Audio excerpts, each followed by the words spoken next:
All right, let's dive into something chilling. This one is about the haunting of a place that's been abandoned for years, yet something there refuses to stay forgotten.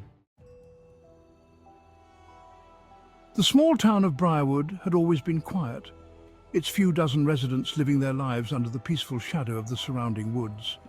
But there was one place that everyone avoided, the old house at the end of Hemlock Lane. It had stood there for as long as anyone could remember, its windows dark, its doors boarded up, its once grand facade crumbling into decay. No one knew much about the house's past. All that was known was that it had been abandoned for decades after a family of 4 disappeared without a trace. The police had investigated, but no clues were ever found. The house had stood vacant ever since, a forgotten relic of a bygone era. Over time, it became a local legend. Children dared each other to sneak onto the property, and old-timers spoke in hushed tones about the eerie noises that sometimes echoed from its rotting walls at night. That was until a man named David moved to Briarwood. David was an outsider, a writer, searching for inspiration in the quiet of the countryside.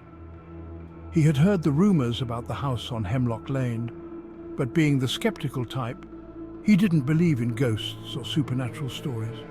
To him, the house was just an old, abandoned building, a place where the townspeople had let their imaginations run wild. He saw it as the perfect setting for a horror novel, an eerie backdrop to spark his creativity. On his first day in Briarwood, David drove out to the house. The road to it was overgrown, the trees on either side twisting unnaturally, as though reaching out to grab him. The house loomed in the distance, shrouded by the dense fog that seemed to follow it wherever it went. The wooden fence around the property was broken in places, the gate hanging off its hinges as if reluctant to let anyone pass. David parked his car at the end of the lane and walked toward the house. He couldn't explain it, but there was something about the place that unsettled him. Maybe it was the way the air felt heavier here, as if the house had absorbed years of bad memories. Or maybe it was the silence. There was no sound, not even the chirping of birds or the rustle of leaves in the wind. Just a thick, unnatural stillness. He pushed open the gate, and as he stepped onto the property, he noticed the ground felt soft underfoot, almost spongy. There were no weeds or grass growing, just bare earth, like something had been buried there long ago.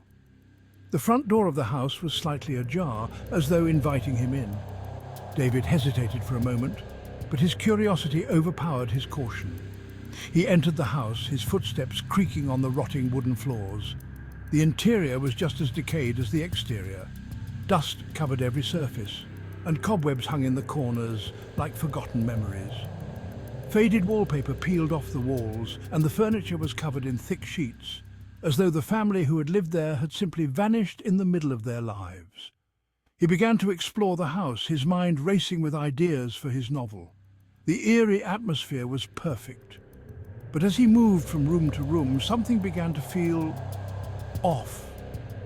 At first it was just a feeling, a sense that he wasn't alone. Then the sounds began. A soft whisper, faint, like a voice carried on the wind. David paused, straining his ears, but there was no one there.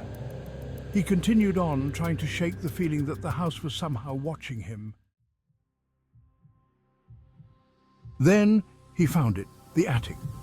The ladder was old and frail, but it seemed sturdy enough. David climbed up, the air growing colder as he reached the top. The attic was dark, except for the weak light filtering through a small window at the far end. The space was filled with old trunks, dusty bookshelves and boxes of forgotten belongings. But in the corner of the room, something caught his eye. A large ornate mirror stood against the wall, covered in dust. It was an antique with intricate carvings along the frame, beautiful yet out of place in such a decaying house. David approached it cautiously, his reflection staring back at him from the glass. But as he studied it, something felt wrong. His reflection didn't move with him.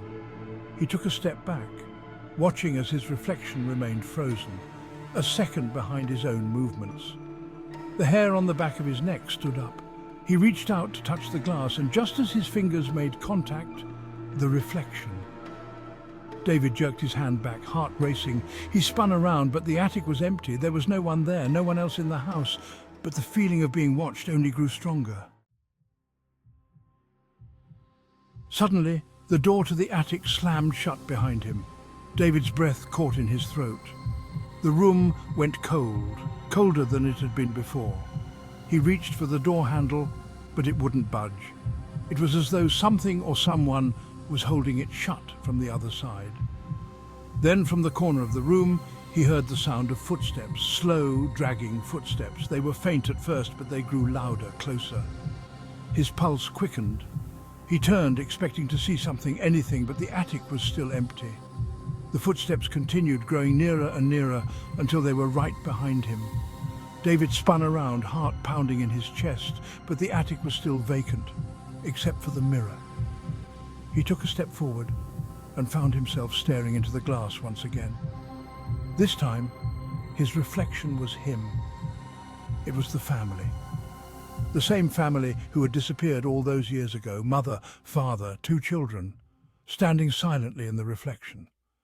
Their faces were pale, their eyes hollow, their expressions frozen in a haunting, vacant stare. They didn't move, didn't speak. They just stood there staring at him. Then slowly, the reflection began to change. The father in the mirror raised a hand, his finger pointing directly at David. A voice whispered from nowhere, echoing in his ears. David stumbled backward, his breath coming in ragged gasps. His fingers fumbled at the door handle, and with a sudden, desperate pull, he broke free, rushing down the stairs and out of the house, his mind spinning with fear. He didn't look back. When he finally reached his car, he slammed the door behind him and drove as fast as he could.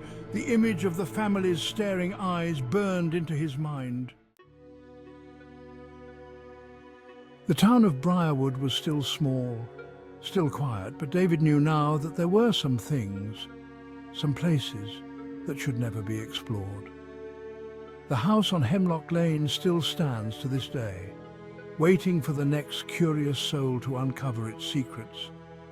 And if you ever happen to pass by, you might hear those footsteps, slow and deliberate, just behind you. And if you listen close enough, you might even hear them whisper your name.